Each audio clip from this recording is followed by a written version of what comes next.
Good morning. I'm really delighted to be back here in Mississippi after spending 14 years here. I've been 2 months up there in Indiana. I do not look forward to the winter, for sure. But today, I'm going to talk to you about some trends and other stuff to set the stage as I was asked for what's coming. I think this is a great conference, the ideas, the networking.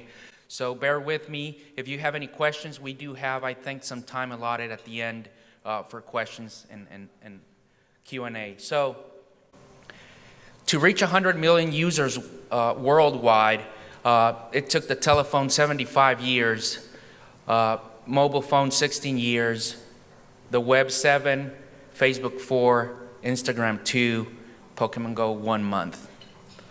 So you tell me what's the trend in that amount of time? It's going down quick. Technology is being adopted at a faster pace than ever before. So this has tremendous implications. Main reason for this is smartphones. It's only 10 years old and it's continuing to evolve. It's predicted that by next year, 80% of internet usage will come from mobile devices. Again, this has tremendous impacts for community, economic development, and everything else. The digital economy, those are just some stats. These are trends, predictions. I don't know if they will play out, but I think that any community needs to bet that they will play out. So the question becomes, how can your communities be part of this growing economic pie? The digital economy alone employed 32 million more people in 2016 than it did in 2010. The question becomes, how many of those were here in Mississippi? The digital economy is expected to be 6.6 trillion by 2020 among the top 20 most developed countries on this planet. Internet of Things is a global opportunity of 19 trillion over the next decade. 11 trillion, if everything works out, $11 trillion will be added to the US GDP per year, starting in 2025 if the IoT plays out. The key thing here is, again, you do not need to be located in Silicon Valley, New York City, or those big metro areas to be part of this. But the community needs to be aware and plan for this. The contribution of artificial intelligence alone to the world economy will be 16 trillion by 2030. The good news is we're on diapers. This is just starting. It can be derailed. There's a lot of threats to this. One of them is the digital divide. The digital divide is mostly those who have access can afford and know-how versus those that don't have access, cannot afford, and do not have the know-how. It is really equivalent to not knowing how to read and write 100 years ago. Most of jobs you can only apply online, you can only search for jobs online. So keep these stats in mind. McKinsey did a study of the US economy and they came up with a percentage that shows how much the US economy is being digitized, how much potential still has. So from a number from 0 to 100, what do you think the US is, where do you think the US is when digitization is, its digital potential? From 0 to 100%. 70, it's at 18%. So if, as rural communities, we don't latch on now, we're going to be left behind, just like many communities did, or it happened during the industrial age.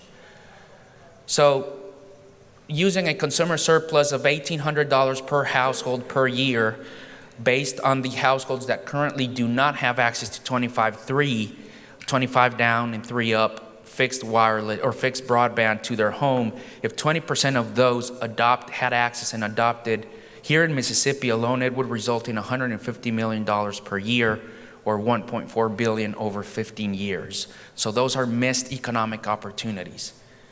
And that's 20%, but if we want to be kind of idealist and kind of project this way bigger, if 100% of these households currently lack that connectivity and adoption, you would be talking $750 million per year, or $7.3 billion over 15 years.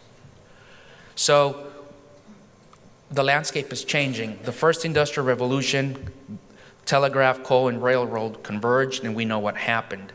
The second industrial revolution, again, TV, radio, oil, combustion, internal combustion engines converged. We know what happened. We are now at the third one. Some people call it the fourth, depends who you ask, but the message is the same. It's just starting, it's converging. And again, you've got to take proactive steps to be part of this. But the so what is very important. So the economic landscape is changing. I'm not sure if it's going to play out exactly this way, but this is what research is pointing at. During the industrial economy, you had geographic proximity was everything, the bigger the better, right? Mass producing everything tied to an office, to a factory. The digital age, it's changing slightly. Everything is being decentralized. You've got economic gardening, looking inwards rather than outwards, especially for rural communities. You can work from anywhere, and customizable manufacturing. We all know that 3D printers started printing only plastic. Now they can print pretty much anything. So that's going to change completely. That density requirement is no longer as important in the digital age. If you don't believe me, it took Airbnb 4 years to reach 600,000 rooms. How long do you think it took the Hilton chain to reach 600,000 rooms? 15 years. 93 years. In fact, Airbnb came out with a report now that says that rural Airbnb hosts increased 1,800% over the past 5 years. Yes, of course, it's not a full-time job, it's not with benefits, but it is an additional source of income that is sorely needed in many rural communities. The question again is, do they get it? Are they planning for it? So this is because of digital globalization. I'm going to speed up just a little bit here, but digital flows that did not exist 15 years ago now have a larger footprint on GDP than goods and that are centuries old. And why? It's because developing countries, small companies, and startups and billions of individuals can now be part of this. But again, are they connected and do they have the know-how? This is a very important chart I want to share with you because it is shifting what economic development used to be. For you, those of you in the back, it shows the blue line shows manufacturing output. The red line shows manufacturing employment between 1980 and 2015. You can see that output increased, but employment is going down, or it has plateaued. Now, in 1980, you needed almost 25 workers to produce a $1 million output. By 2015, it was 6. So if you, as a rural community, are still thinking that mid-sized manufacturing is going to show up, I don't think it will. It may, but then the question becomes, those 6 jobs, is your workforce ready for that? So I'm just going to highlight a couple of the applications that I think are truly revolutionizing this. Telework is one of them. Telehealth. The most significant innovation in modern healthcare, goes the argument, is the smartphone. So the smartphone will do to healthcare what the printing press did for books and knowledge back in the mid ages. Check out this video from a prototype of HoloLens from Microsoft that shows how you will be able to interact. That's already in prototype mode. It will start selling soon. So imagine what that's going to do to workforce development, to distance learning, to job productivity, to anything. You can be in a virtual meeting and you are in Eupora, Mississippi, and your colleagues are in everywhere in the world. But again, do not attempt this with DSL connection, okay? So if you are telling, no, I'm not going to wear that big clunky thing, right? That's insane. Do you remember that? Okay, so how can we do this? The Intelligent Communities is a model that you can follow. It has 6 indicators. 4 of them are traditional economic development indicators. 2 of them are more digital age aligned. As a community, if you can follow that model, that concept, it is a very good roadmap. That's what I've been doing or had been doing in Mississippi for the past 5 years, helping rural communities follow this process so they can be aware and take conscious steps to prosper in the digital age. So here is percent 2010 population without access to fixed broadband, 25.3. We've got the US is 10%, Mississippi overall is 36%, Mississippi urban areas is 10%, Mississippi rural areas is 61%. This is fixed broadband, does not include mobile, okay? Mobile wireless. And the reason for that is limited data plans, and it's not the same for you to write a term paper on your cell phone than it is on a computer. So that's the main reason why fixed broadband is included and not mobile wireless. Average download speeds, 47 megs in the US, download 15, upload, you can see, again, Mississippi rural communities on average 14 megs down and 2.5 megs up. That's a huge red flag. Now, there are companies here in Mississippi that are doing great things to improve that. Problem is, we hope, or I hope it would move a little bit faster because we're being left behind. Aside from connectivity, you have digital readiness. This is a Pew survey, 14, 19, more than 40% of US adults reported they are not ready to use digital platforms. So digital literacy is also an issue. Again, this is from the top developed countries. They did a survey of US adults 16 to 65 years old. 26% can't use computers among advanced countries. So it's not third world countries either. So how do you frame the problem? You've got the digital divide index. You can go to that URL and check it out. It takes into consideration socioeconomic characteristics that impact technology adoption, but it also looks at connectivity and availability. Being able to define the problem is public policy 101. If we do not agree on the definition, we can't even discuss strategies about that. Another big issue for rural communities is change is not easy. Rural communities do change. They change at a slower pace. But that, for example, that economic development perspective, that brain drain issue, we've got to take really into consideration.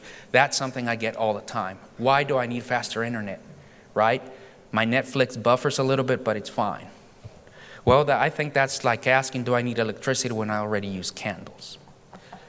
There was Operation Lindbergh. US surgeons removed a bladder from a woman in Paris. They had robots there. The surgeons here did that in the US. So the question I ask is, would you like those robots to buffer? I don't think so, right? We have a changing workforce. One of the topics here later is brain drain. That's a huge issue.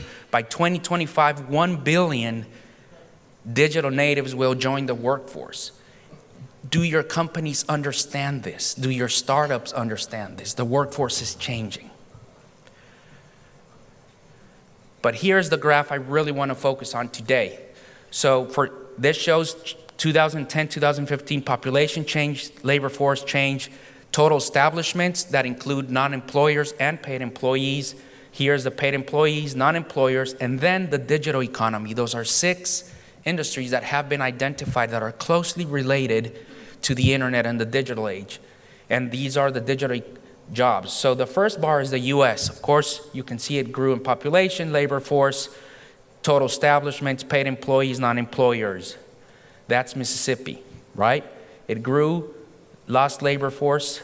It grew in establishments, but not paid employees, rather non-employers, right? The digital economy in Mississippi increased. Those establishments increased, and the great majority of them are non-employers. This is shocking. Why? Because they're losing workers, yet the establishments are growing. What does that tell you? It is homegrown talent. Are you looking for it? Are you nurturing it? So then I went further and looked at Metro Mississippi. You can see the trends again.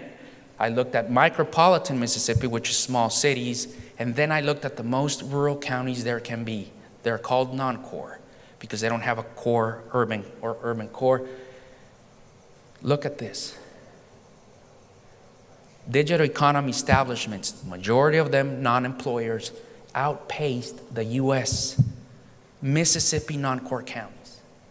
So my question to you today, while you go through all these great ideas, have you identified these businesses and what are you doing to help them? It is growing despite the low connectivity, the low speeds, despite losing labor force, it is growing. And now under jobs, they did lose 0.3%, almost nothing. But imagine if you nurture them and each one of those adds one job.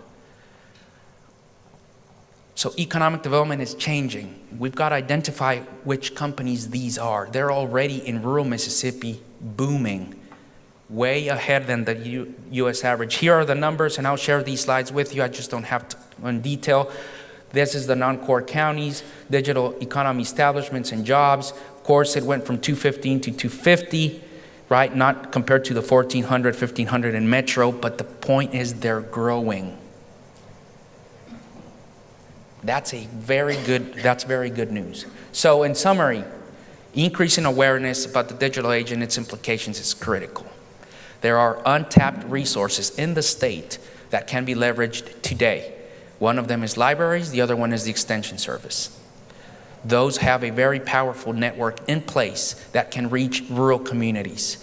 Extension has been around for 100 years. They're trusted. They've been disseminating innovation for 100 years. They can educate people.